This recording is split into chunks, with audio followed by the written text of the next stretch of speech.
Today, we'll discuss the assignment operator in C Sharp, represented by the equal sign. This operator is a fundamental tool in programming as it allows you to assign values to variables. Assigning a value means that a variable is given new data to store. First, the basic assignment. Let's say you have a variable x. If you write x equals 5, it means the value 5 is assigned to the variable x. This is the simplest use of the assignment operator.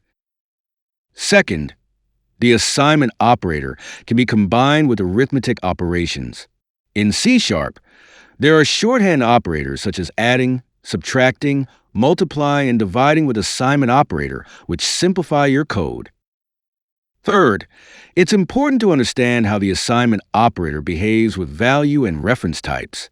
Value types, such as int or double, store data directly. When you assign a equals b, a copy of b's value is stored in a. Reference types, such as objects or arrays, store references to data in memory.